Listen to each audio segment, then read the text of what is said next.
to the insurance companies, removing all of the controls, removing all of the necessity for them to compete, and apparently create some sort of an association plan so that the public can be ripped off. I yield back. The gentleman's time has expired. Members are advised to address their comments to the chair and not to each other. The gentleman from Colorado reserves. The gentleman from New York is recognized.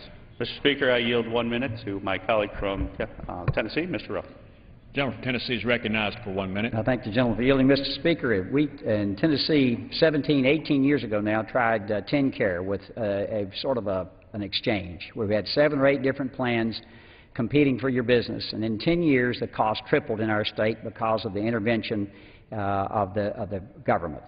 Medicare, I want to speak to that very quickly.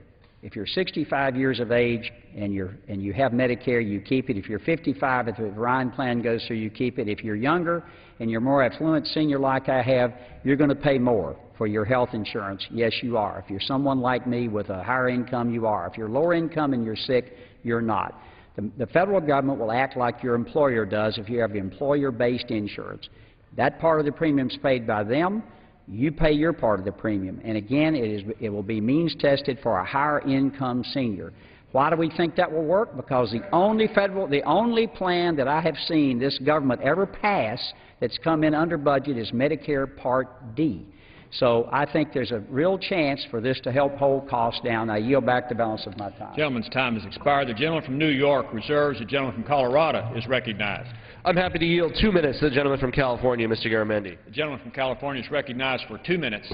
Let's be very, very clear about this. The Republican proposal, the Republican budget proposal that is before this Congress terminates Medicare as we have had it since 1942. For those young men and women who are not yet 55, they will never see Medicare. It's over.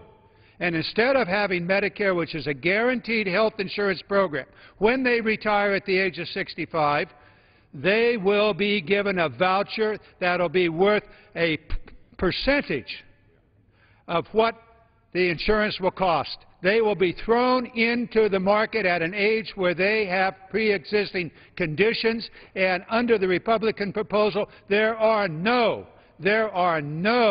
ways in which they are going to be protected from the insurance companies, who we know have one motive, and that is profit before people. Profit before people is the way it has been for the health insurance companies from the get-go, and that's precisely what the Republicans want to give us.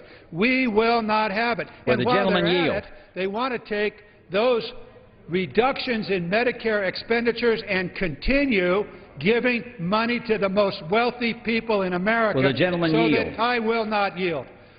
So that the most wealthy people in America can continue to enjoy ever more wealth while the middle class enjoys ever more poverty.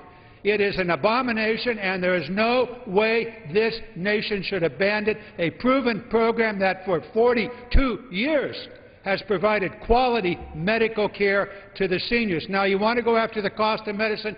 Then let's go after the overall cost of medicine, not denying tomorrow's seniors the benefit of Medicare. It is time to understand precisely what the Republican budget does. It terminates Medicare while giving benefits to the most wealthy Americans. It should not happen. I yield back my time.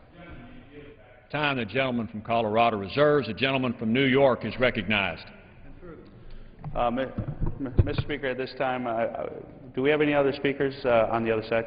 We have no remaining speakers. I'm prepared to close. We're prepared to close. Gentleman from New York is recognized. And I'll reserve my time. Gentleman reserves. The gentleman from Colorado is recognized. Thank you, Mr. Speaker. I want to further discuss the benefits of school-based health centers. A wide range of research and evaluations have demonstrated that school-based health centers are cost-effective investments in our nation's health care safety net for children and adolescents, and also help improve academic performance. Now, each school-based health program is different, as they should be. Some of the services often include things like well child and well adolescent exams, immunizations, treatment for illness or injury, including management of chronic conditions like obesity, diabetes, asthma. They also frequently include services like mental health assessment and treatment, prevention programs to help reduce smoking, to help reduce teenage pregnancy rates, to help reduce violence. They frequently include substance abuse counseling, nutrition counseling, as well as dental cleaning. These are services that prevent costly emergency services and hospitalizations later and help keep kids in school where they should be learning.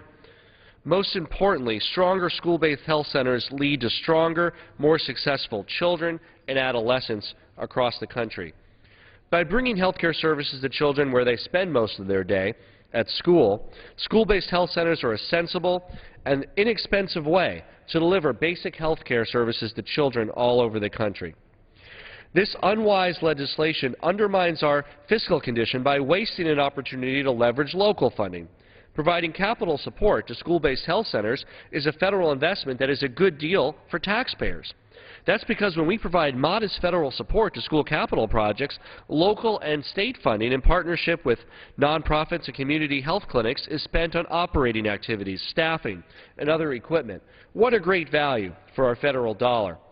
Likewise, the value of this federal investment is immense to local districts, many of whom are at their bonding capacity, who can't build school-based health centers on their own. However, many of these districts will benefit tremendously, and the students and families, from school-based health care clinics.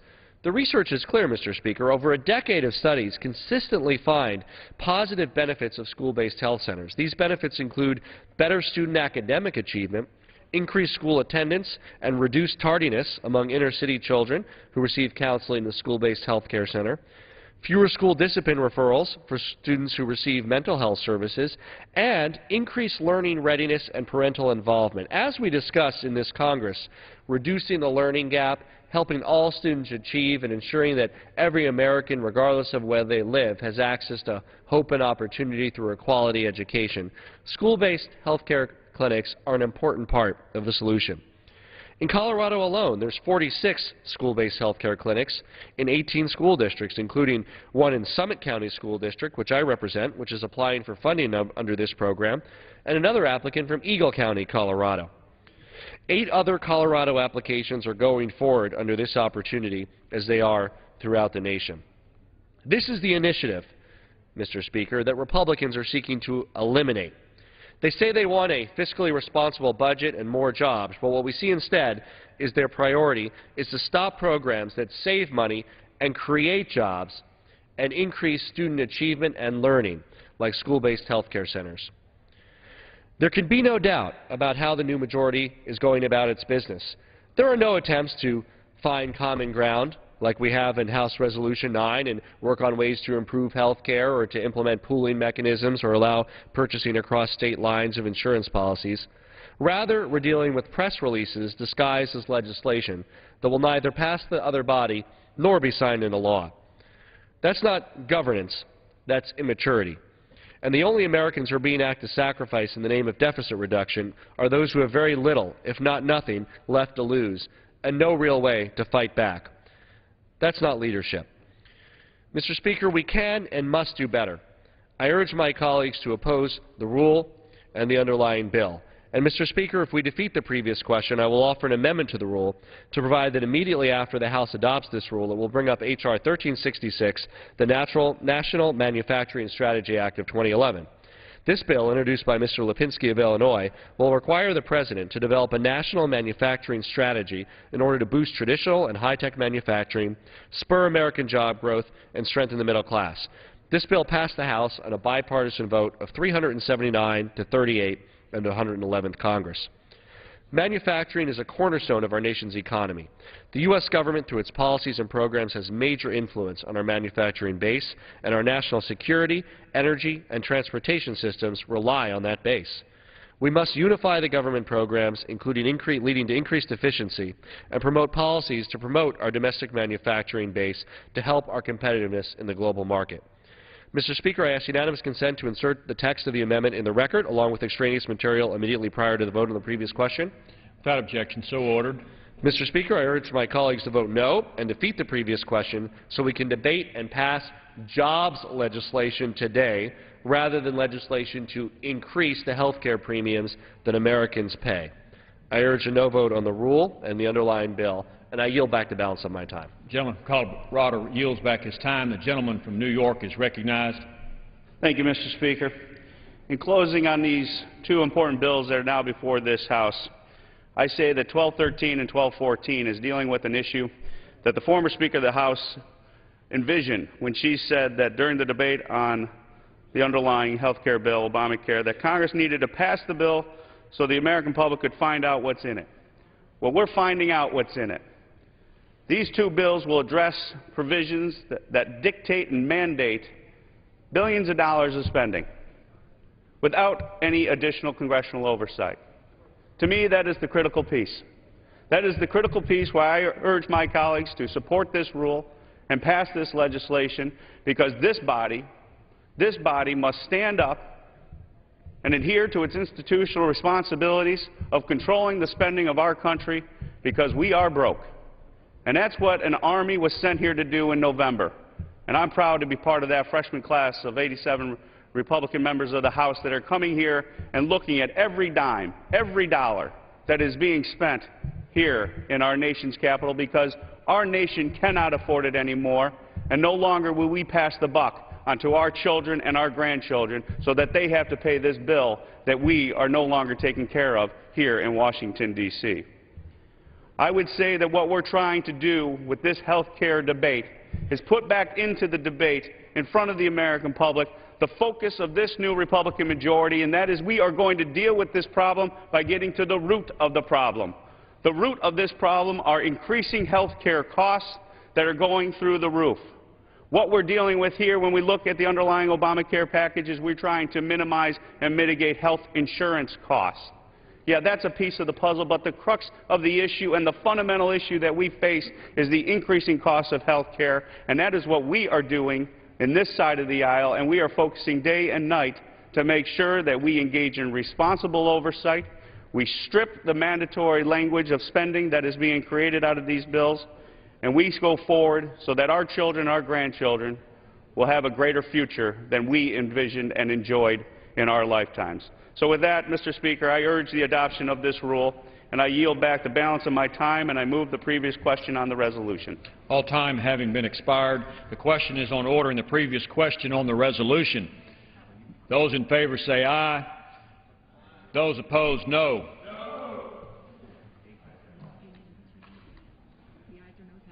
The ayes have it.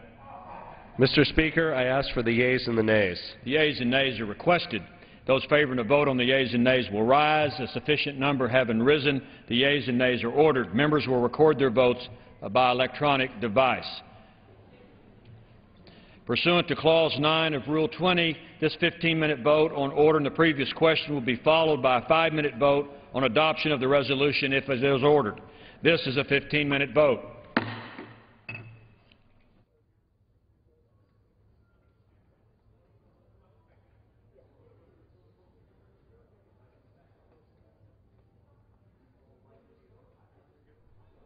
The House today is working on a couple of bills dealing with repealing mandatory funding for two programs that were established by the 2009 health law.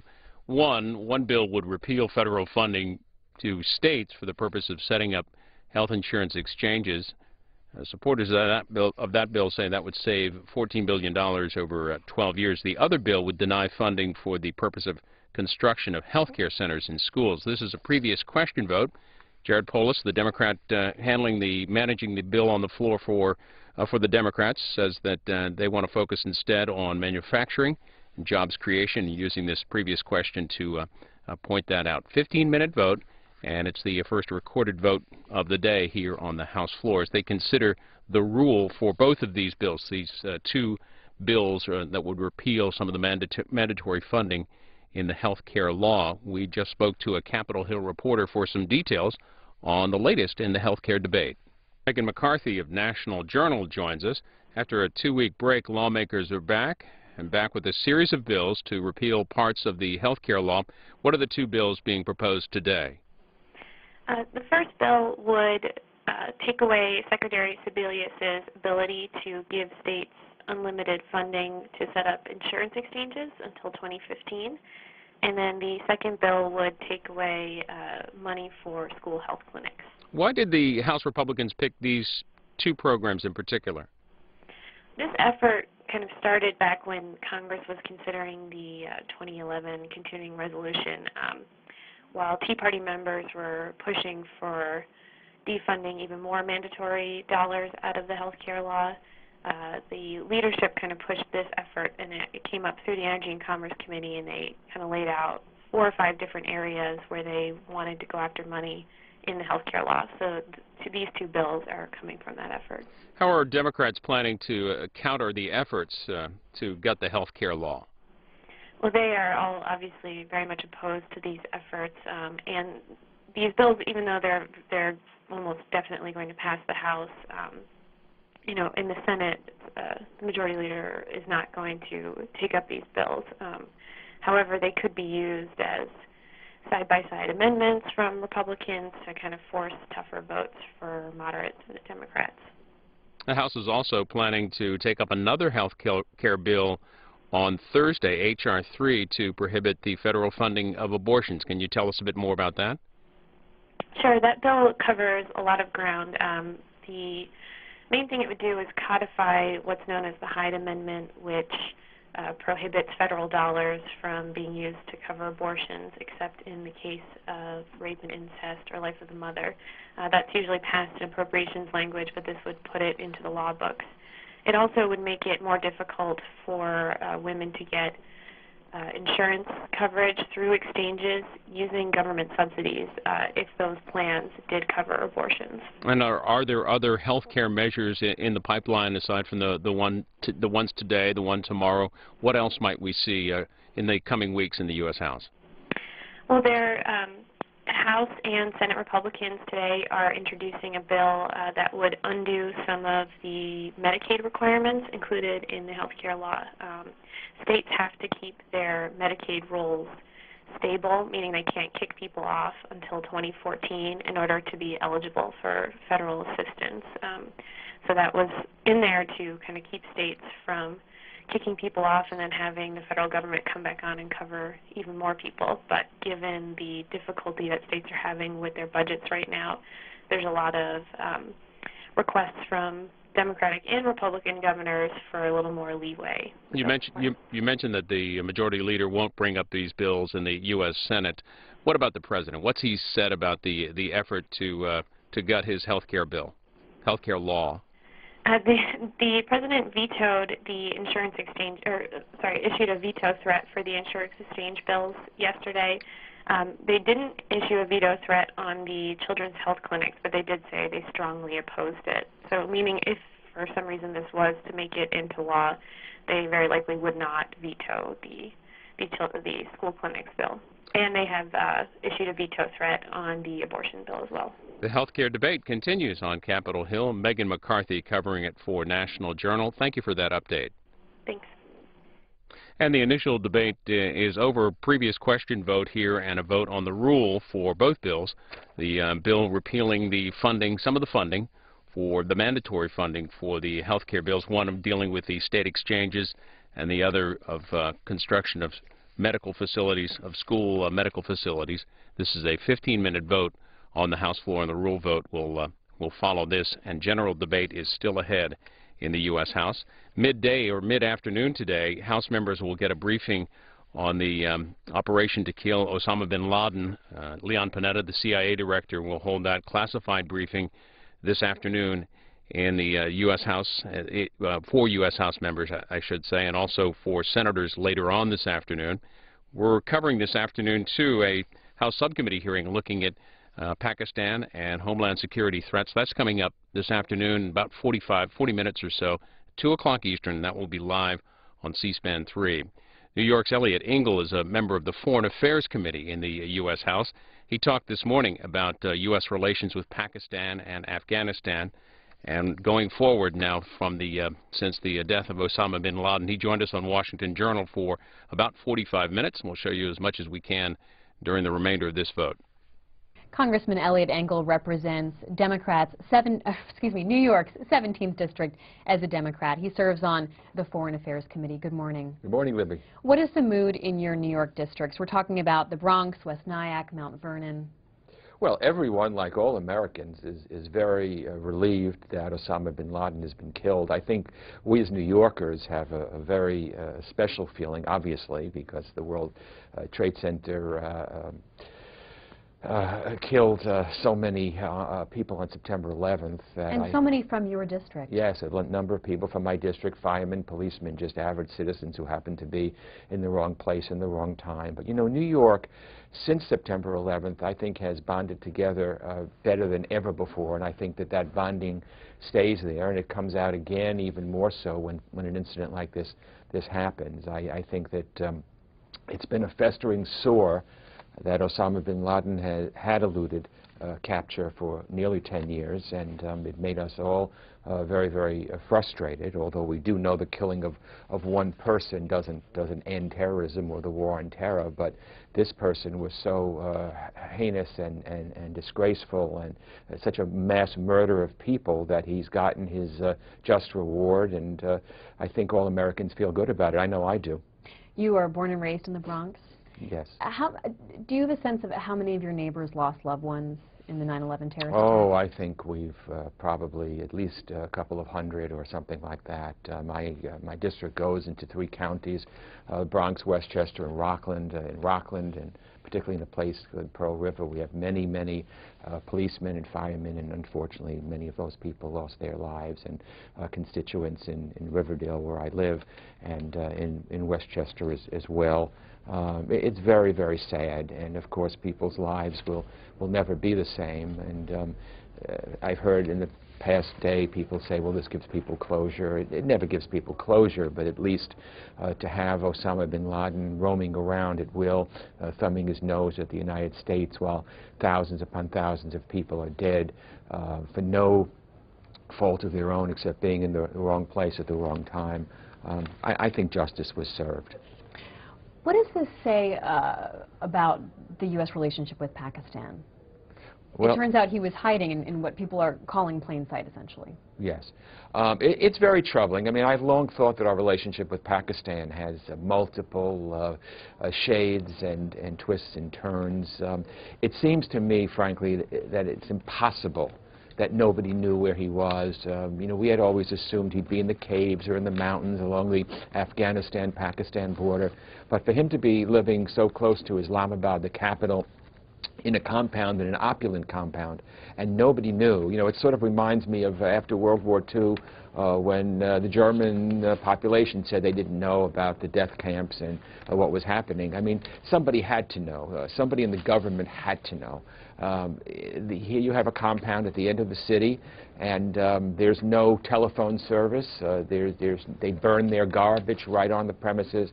I mean, there's too many things that just don't fit the norm for nobody to be suspicious or nobody to have any idea. I don't believe it for a moment. I think that there are people, we don't know exactly who, but I think people in the highest levels of the Pakistani government had to know something. And the fact that it took us nearly 10 years is disgraceful. And again, I'm glad we did it. It's better late than never. I'm glad we were able to do it. I commend President Obama and Leon Panetta for their great work in doing it. But somebody in the Pakistani government had to know, and I suspect it's quite a few. Our guest is Congressman Eliot Engel, Democrat of New York. You can join the conversation. Republicans, 202-737-0001. Democrats, 202-737-0002. And independent callers, 202-628-0205. Our guest serves on the Foreign Affairs Committee. This is from USA Today. You were talking about closure, whether or not this brings about closure. There's a commentary by a young woman who lost her mother aboard American Airlines Flight 11 on September 11th, 2001, and she says that Osama bin Laden's death does not bring me closure, though it's a question she's gotten dozens of times, and she goes into the detail of her own experience and her loss that she still feels these 10 years later, of course. She's the co-founder of Global Survivors Network, Carrie Lamack, and executive producer of Killing in the Name. As we all pause and think about this, it really is bringing up a lot of images of 9/11. Here's one from the New York Times today of the towers burning. What is your reflection 10 years later on that day, and and the contrast to the killing of Osama bin Laden? Well, you know, again, people that have loved ones killed, I mean, there can never really be closure. I mean, who can accept such a horrible thing? You know, we all understand that at some point in our lives, parents get older and they pass away, and it leaves a hole in our heart. But it's sort of the natural, you know, progression of things. But to have so many people going to work at the World Trade Center, at the Pentagon, those brave people on Flight 93.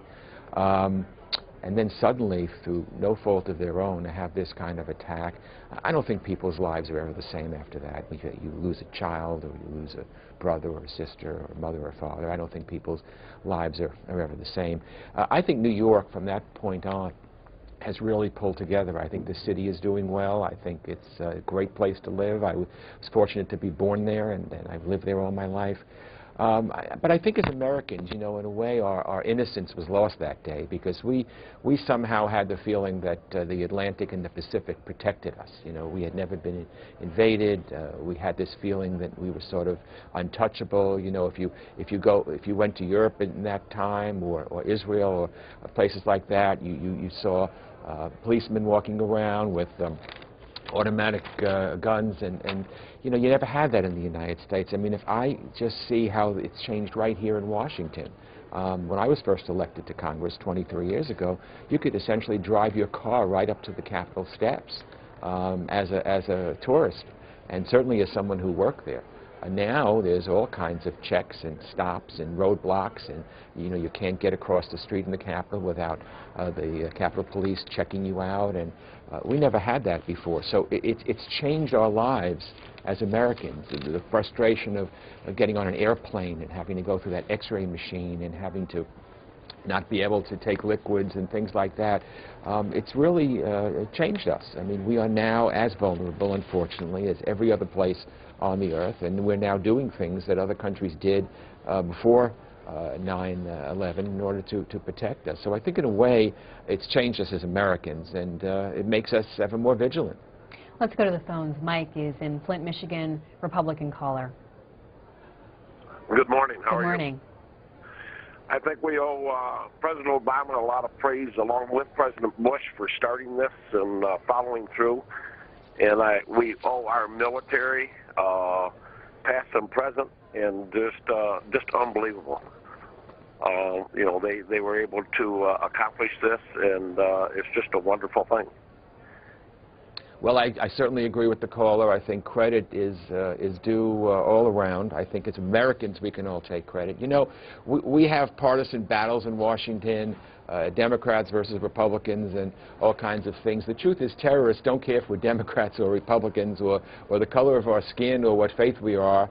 They want to kill us all as Americans, and I think it's something that we have to always remember. I give credit to the brave men who came in and took them out. I mean, we all remember the frustration way back when with the Iranian Revolution in 1979, when we sent helicopters to try to get back our captives, and we didn't do it right, and we couldn't get them back initially. So I think we've come a long way since then. It makes me even more proud to be an American, and it just sends a message to terrorists that if you want to mess with us, we're going to track you down and we're going to kill you. Let's go to Maryland. John, Democrats line. Hi there. Good morning. Good morning. Listen, look how many Nazis lived in America. 35, 40 years. So I'm not surprised bin Laden could live in Pakistan. That's number one. Number two, a caller called in a few minutes ago. Please hear me out about justice. I keep hearing people talking about justice was served. When are the Iraqi people going to get their justice for what was done to them? Well, look, there are a lot of injustices in the world, and there are lots of things that we can talk about. I don't think one thing has anything to do with another. You know, we can talk about the war in Iraq and whether it was right or wrong or whether it was good or bad, and there are same thing about Afghanistan.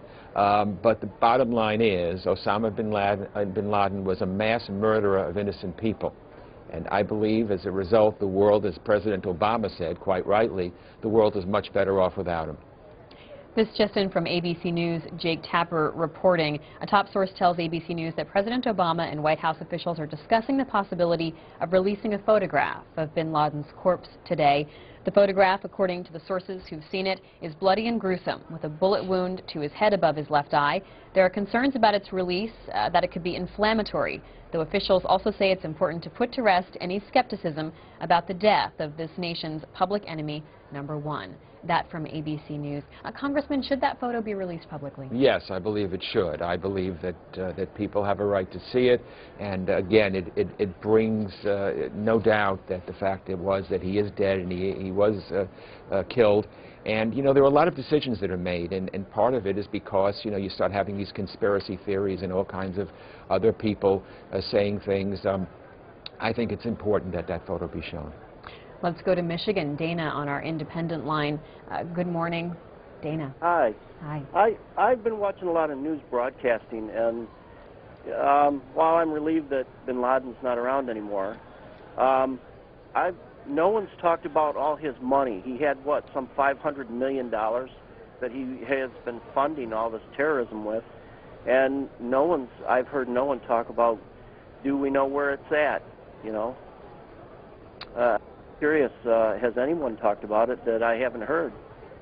Well, I think it's something that that we know is there, and I think, you know, first things first. We killed him. We're talking about the implications. We all know that there are terrorist networks that have money hidden in all kinds of places. We know that's there. We're always trying to go after the money. In fact, you know, some of the countries that are now killing their own people, like Syria or, of course, Iran, we have sanctions to try to track the money so that the leaders of those countries cannot make themselves rich. It's the same thing with the terrorist network. I believe that we are constantly tracking terrorist money. I mean, sometimes we're successful and sometimes we're not, but believe me, we are doing our job with where money's concerned. Our guest is Congressman Eliot Engel, Democrat from New York's 17th District, and that area includes Bronx, West Nyack, Mount Vernon, parts of New York State and the region around New York City that lost some of its citizens during the World Trade Center attack on 9/11 10 years ago. Let's look at this from the Congressional Research Service, numbers about the top 5 recipients of U.S. foreign aid in FY11. This is the request. Afghanistan, $3.9 billion. Pakistan not far behind with $3.1 billion. What do you think about the money we're sending to Pakistan? I think we have to reassess our entire relation with Pakistan, and reassessing doesn't mean we throw it out the window, because obviously, you know, you cannot, things are not simplistic. You know, they're not all black or all white. There are shades of gray. On the one hand, Pakistan is a nuclear power. It's not someone that we want to just dismiss. We need their help in fighting the war on terror. On the other hand, though, it's been clear to me for many years that they've been playing duplicitous games. You know, you've got all the so many terrorist organizations running rampant in Pakistan. You know, major terrorists that we capture, 2 or 3 or 4, are all in Pakistan.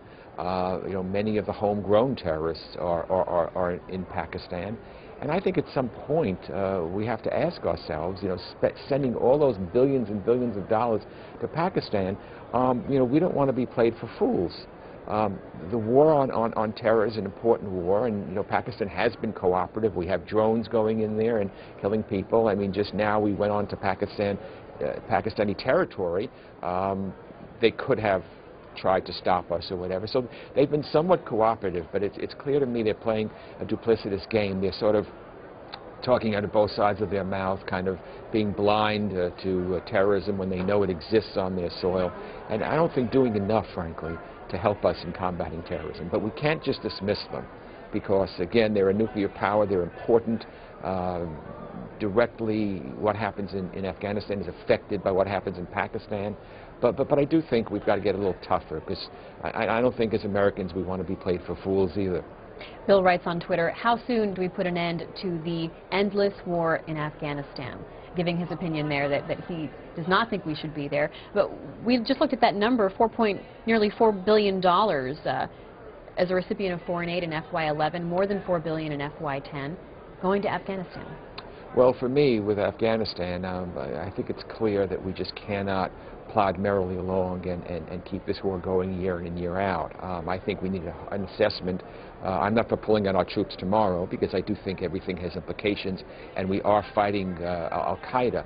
But the question is this the best way to counter al-Qaeda? Is this the best way to fight al-Qaeda? Having our young men and women in harm's way, costing billions and billions and billions of dollars. You have the Afghani government, or Karzai, who heads Afghanistan, talking in a negative way about the United States. It always galls me that when the United States spends so much money and then people kind of, diss us, it just galls me. But again, the same thing with Pakistan. Afghanistan is important.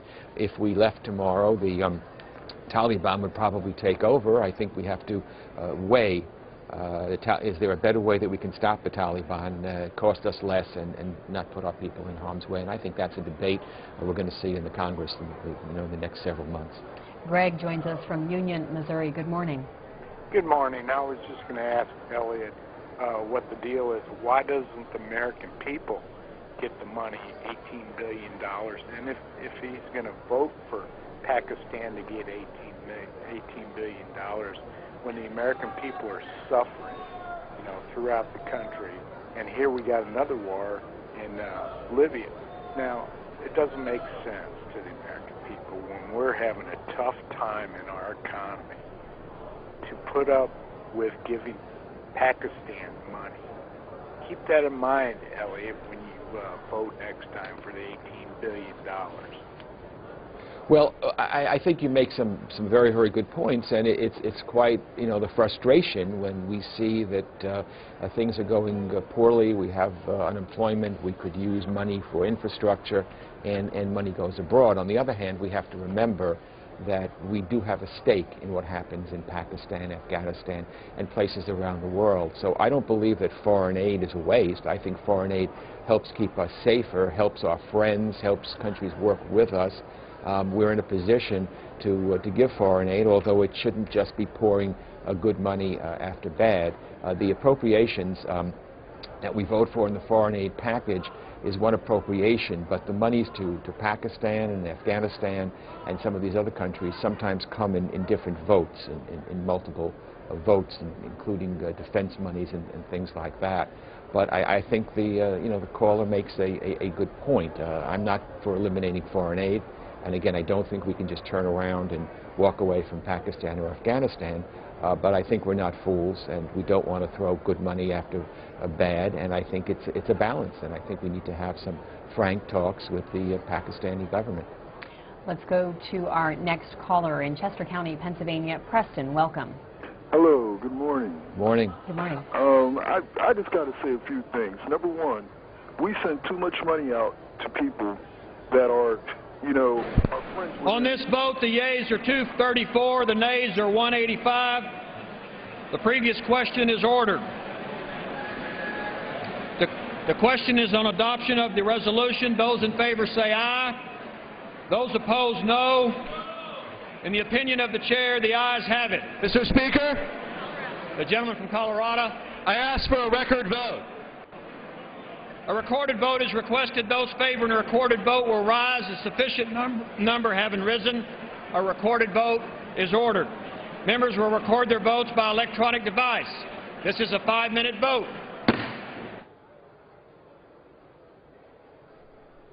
This is the vote on the rule for two measures repealing parts of the health care law.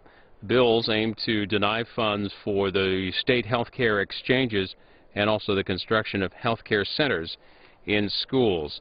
5-minute vote on the rule. We expect them to move on to general debate on the first bill, the one denying funds for the state health care exchanges. It's possible the House will recess mid-afternoon. They have a briefing scheduled, a bipartisan classified briefing on the death of Osama bin Laden. CIA Director Leon Panetta will brief House members and later brief members of the Senate. So possible recess sometime mid-afternoon in the House. In the meantime, an update, a preview of some of the general debate ahead on those two health care bills. Megan McCarthy of National Journal joins us. After a 2-week break, lawmakers are back with a series of bills to repeal parts of the health care law. What are the two bills being proposed today? The first bill would take away Secretary Sebelius's ability to give states unlimited funding to set up insurance exchanges until 2015. And then the second bill would take away money for school health clinics. Why did the House Republicans pick these two programs in particular? This effort kind of started back when Congress was considering the 2011 continuing resolution. While Tea Party members were pushing for defunding even more mandatory dollars out of the health care law, the leadership kind of pushed this effort, and it came up through the Energy and Commerce Committee, and they kind of laid out 4 or 5 different areas where they wanted to go after money in the health care law. So these two bills are coming from that effort. How are Democrats planning to counter the efforts to gut the health care law? Well, they are all obviously very much opposed to these efforts, and these bills, even though they're almost definitely going to pass the House, you know, in the Senate, the Majority Leader is not going to take up these bills. However, they could be used as side-by-side amendments from Republicans to kind of force tougher votes for moderate Democrats. The House is also planning to take up another health care bill on Thursday, H.R. 3, to prohibit the federal funding of abortions. Can you tell us a bit more about that? Sure. That bill covers a lot of ground. The main thing it would do is codify what's known as the Hyde Amendment, which prohibits federal dollars from being used to cover abortions except in the case of rape and incest or life of the mother. That's usually passed in appropriations language, but this would put it into the law books. It also would make it more difficult for women to get insurance coverage through exchanges using government subsidies if those plans did cover abortions. And are there other health care measures in the pipeline aside from the ones today, the one tomorrow? What else might we see in the coming weeks in the U.S. House? Well, House and Senate Republicans today are introducing a bill that would undo some of the Medicaid requirements included in the health care law. States have to keep their Medicaid rolls stable, meaning they can't kick people off until 2014 in order to be eligible for federal assistance. So that was in there to kind of keep states from kicking people off and then having the federal government come back on and cover even more people. But given the difficulty that states are having with their budgets right now, there's a lot of requests from Democratic and Republican governors for a little more leeway. You mentioned that the Majority Leader won't bring up these bills in the U.S. Senate. What about the President? What's he said about the effort to gut his health care bill, health care law? The President vetoed the insurance exchange, issued a veto threat for the insurance exchange bills yesterday. They didn't issue a veto threat on the children's health clinics, but they did say they strongly opposed it. So meaning if for some reason this was to make it into law, they very likely would not veto the school clinics bill. And they have issued a veto threat on the abortion bill as well. The health care debate continues on Capitol Hill. Megan McCarthy covering it for National Journal. Thank you for that update. Thanks. And the House now voting on the rule for those two health care bills. And just a correction, an update on that H.R. 3, that's the federal funding of abortions. That legislation set to come up in the House on Thursday. We expect the House to move on to general debate for the first of the two health care bills today, and then possibly a recess mid-afternoon, a briefing scheduled with CIA Director Leon Panetta. This is a classified briefing for House members. He'll also brief the senators later this afternoon. That'll be set for 5 o'clock Eastern.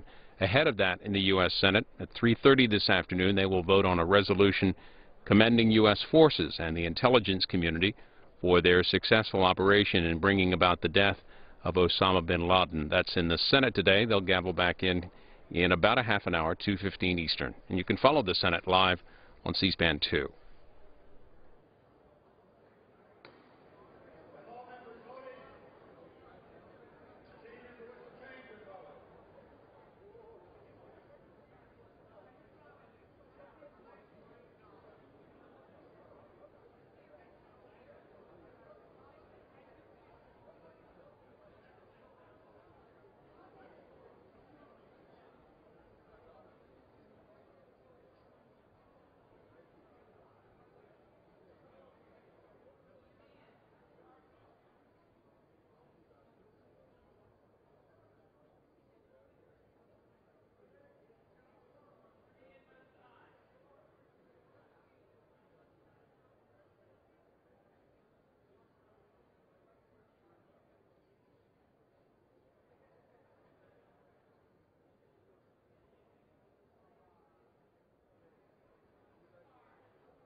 On this vote, the yeas are 237, the nays are 185. The resolution is adopted. Without objection, a motion to reconsider is laid on the table.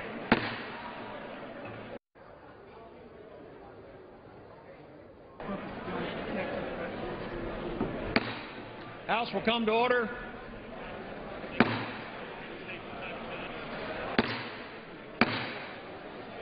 The House will come to order.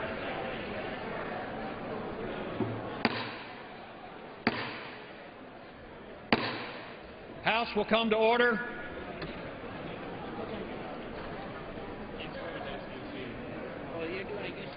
Quickly, yeah. Members, please take their conversations off the floor. The House will come to order. Members, take their conversations off the floor. Members will clear the well.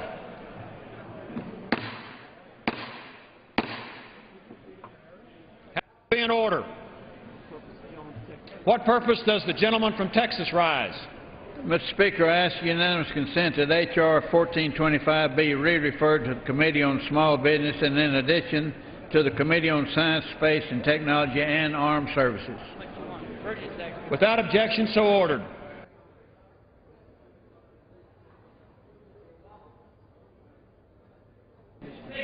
What purpose does the gentleman from Michigan rise?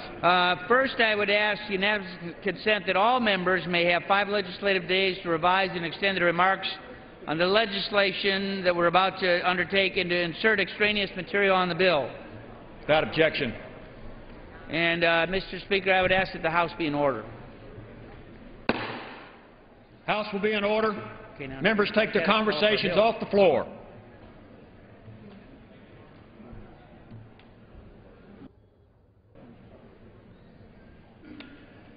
Pursuant to House Resolution 236 and Rule 18, the Chair declares the House in the Committee of the Whole on the State of the Union for consideration of H.R. 1213. The Chair appoints the gentleman from Ohio, Mr. Latourette, to preside over the Committee of the Whole.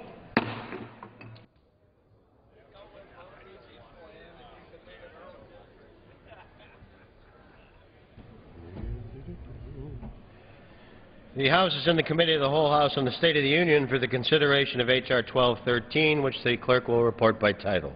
A bill to repeal mandatory funding provided to states in the Patient Protection and Affordable Care Act to establish American health benefits exchanges. Pursuant to the rule, the bill is considered read the first time. The gentleman from Michigan, Mr. Upton, and the gentleman from New Jersey, Mr. Pallone, each will control 30 minutes. The Chair would ask for order.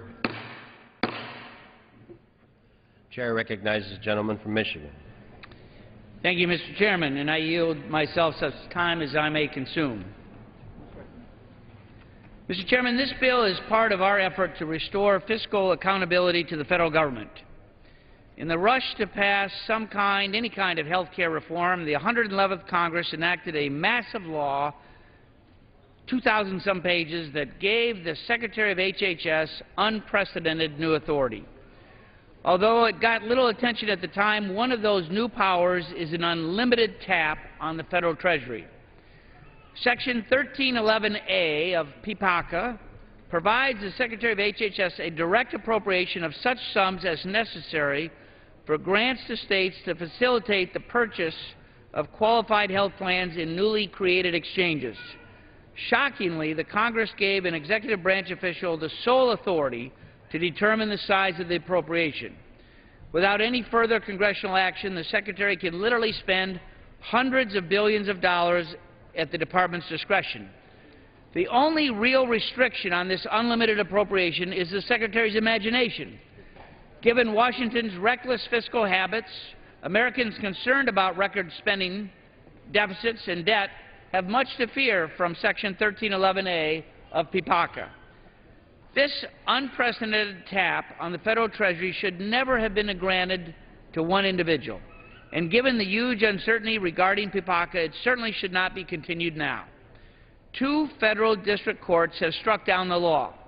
State AGs have asked for an expedited review of the litigation, but this administration has refused to let it happen. And as a result, the future of the law remains certainly murky. Both supporters and opponents should be able to agree that resolving the case expeditiously in the courts, the Supreme Court, is in the best interest of the country. But in the interim, we should not be spending billions of dollars of taxpayers' dollars on something that might never happen. Repealing the fund will protect precious taxpayer resources at a time of record red ink. Rampant spending on the federal credit card is unsustainable and certainly dangerous, and the federal government is now going to be borrowing 42 cents of every dollar for these grants, $58,000 every second. Just think about that. We're facing a $1.6 trillion deficit, and the President's budgets will nearly double the national debt from $14 trillion to $26 trillion.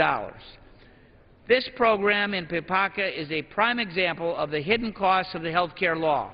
While the program itself, remember, was billed as costing taxpayers $2 billion, CBO confirmed to us last week that repealing the program will reduce the deficit by $14 billion. That's because fewer Americans will be pushed into the exchanges and 1 million more Americans will retain their employer-provided health care coverage.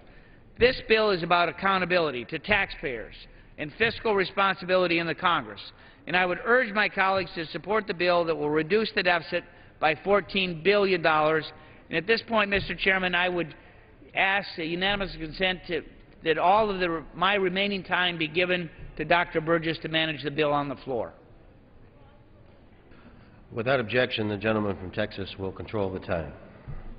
Perfect. The gentleman reserves. The gentleman from New Jersey. Thank you, Mr. Chairman. I'd yield myself 3 minutes. Gentleman's recognized. Thank you, Mr. Chairman. Mr. Chairman, this is just another in the Republican series of efforts to try to repeal the Affordable Care Act. I don't need to say, but I will say over and over again how effective the Affordable Care Act has been. We've already put in place most of the anti-discriminatory aspects of the Affordable Care Act so that people now can have their children up to 26 on their insurance policy. They don't have lifetime or annual limits on care. We've ended arbitrary rescissions. We're giving patients access to preventative services without cost. We've begun the process of filling up the donut hole by giving seniors a $250 rebate last year and now 50% discount on the drugs. The list goes on and on. People are starting to see the benefits of the Affordable Care Act. But as you know, over the next few years until 2014, one of the major benefits of it is that we will now cover almost every American, 32 more million Americans that have no insurance now, with a guaranteed good benefit package and lower costs and help in paying their premiums. The fact of the matter is the Republicans want to eliminate all this. And when they talk today about bringing up a bill that would eliminate the grants or the fundings for the state exchanges, this is at the core of the Affordable Care Act. Because without effective state exchanges, robust state exchanges that are actually tailored, if you will, to individual states, it will be more difficult to do the things that I mentioned that are the commitment and the promise of the Affordable Care Act. Now, what I don't understand, though, is that my colleagues on the other side of the aisle have always been advocates for states' rights. The consequence of their legislation today, if it were to become law, would mean that states, and 49 states and most of the territories have asked for these grants, would be denied these grants to set up the state exchanges. Most likely what will happen then is that rather than have a state exchange, which is tailored to their own state and their own constituents, they will end up having a federal or national exchange. Now, frankly, I don't have a problem with that. But if you're a states' rights advocate, which is what a lot of the Republicans have been saying all along, why would you want to force the states to not have their own flexibility, not set up their own state exchanges, and instead set up a federal exchange? The exchanges aren't going to go away with this legislation. It's simply going to mean that the states can't do a good job, or that they're going to yield that power to the federal government and you're going to have a national exchange. This is the worst time to do this. As we know, states are hurting. They don't have money. Most of them have a crisis in terms of balancing their budget. why would you want to deny them the money to set up the exchange? Now, I'll give you an example in my own state. My own state has applied for some of these grants.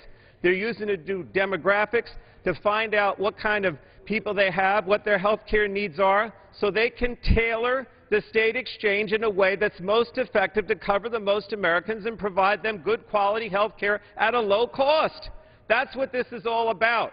And for the Republicans today to bring this bill up in their effort to try to repeal the whole package, it absolutely makes no sense whatsoever. I just don't understand it.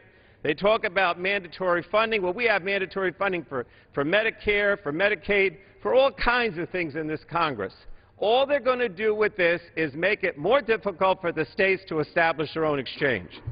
Thank you, Mr. Speaker. Gentleman reserves his time. Gentleman from Texas, Mr. Burgess. Thank you, Mr. Speaker. And I would just remind the gentleman, the ranking member from New Jersey, in our committee hearing earlier this year, we heard from the governor of Utah, who had been setting up a state exchange prior to the passage of the Patient Protection Affordable Care Act, and now was left with an uncomfortable situation where it has been ruled unconstitutional by 2 district courts. He's awaiting whatever happens in the court system. But as he told us in committee, I'm walking on shifting sands. I no longer know where to go. Passage of the Patient Protection Affordable Care Act has made my life infinitely harder. I'd like to yield 2 minutes to the gentleman from New Jersey, Mr. Lance. Gentleman from New Jersey. Thank you very much, Mr. Speaker. I rise today in support of H.R. 1213. We currently have a debt in this country of $14 trillion, and it is rising rapidly. The annual deficit this year will be $1.65 trillion, the largest as a percentage of gross domestic product since 1945. Current levels of federal spending are simply unsustainable. We cannot continue on this fiscal path that we have been traveling. To this end, the House Energy and Commerce Committee has spent nearly the entire portion of its spring session identifying excess and unaccounted spending within programs, particularly the President's health care bill, in an effort to decrease federal expenditures, in an effort to put our nation on a path of fiscal responsibility. This is one of the legislative fruits of the committee's efforts. According to the Nonpartisan Congressional Budget Office, passage of this bill to repeal the federal health care insurance exchange funding requirements would save American taxpayers $14 billion over the next 10 years. I urge my colleagues here in the House to pass this fiscally responsible piece of legislation that takes an important step in defunding the health care law and reduces federal spending and the deficit, and I hope that at an early date the Supreme Court will rule on the constitutionality of the health care law. I yield back the balance of my time. Gentleman yields back. Gentleman from New Jersey. Mr. Chairman, I yield 4 minutes to the ranking member of our full Energy and Commerce Committee, Mr. Waxman of California. Gentleman from California. Mr. Chairman, we're not focusing on the big issues that the American people care about with this bill. Instead, what we have before us is not a bill to increase jobs or to help those lives torn apart in the recent natural disasters from the storms, or to address the country's high energy costs. Unfortunately, what the Republican leadership offers up once again is a debate on the Affordable Care Act. This is another piece of legislation that is going nowhere. The Senate will never pass it, and the President will never sign it. This bill, H.R. 1213, was analyzed by the Congressional Budget Office, and the budgetary estimate shows this bill diminishes coverage and raises costs. It punishes the states and hurts especially working Americans and their families. First, the bill will leave people uninsured. This legislation, according to the Congressional Budget Office, will result in lower enrollment by an estimated 5% to 10% below the levels expected under current law between 2014 and 2016. In other words, there would be almost 2 million fewer people enrolled in state exchanges. Secondly, it will increase the cost to employers as they continue to fight off a sluggish economy. Third, it will increase costs to the consumers through increased premiums in the individual market. Fourth, without federal assistance, fewer states will be able to set up and operate state-run exchanges. Currently, 49 states, the District of Columbia, 4 territories, have gotten beyond the ideological debate that we're having over and over again in this House, and they've responded by asking for funds so they can do the job of setting up a marketplace which would be best for families and businesses to choose their health insurance. Fifth, and notably, 85% of the total $14 billion in cuts come at the expense of low and moderate income Americans not being able to access health insurance through exchanges. It's time to stop debating bills that move the country in the wrong direction for political reasons. This bill takes a direct shot at the heart of health reform, at the new marketplace that marks the end of insurance company abuses and puts Americans in charge of health care. This is a wrong bill at the wrong time. It accomplishes nothing. We still don't know what the Republican proposal would be for health care. They said they were going to repeal it and then replace it. We don't know what they would replace it with, but we do know that for the health care like Medicare and Medicaid, which insures millions of Americans, their proposal would be to decimate those 2 programs. And with this bill, they'd like to be sure that evidently that the states and working families don't have access to private insurance to choose the best deal for them and their families. I urge a defeat of this bill. Yield back the balance of my time. Gentleman from Texas.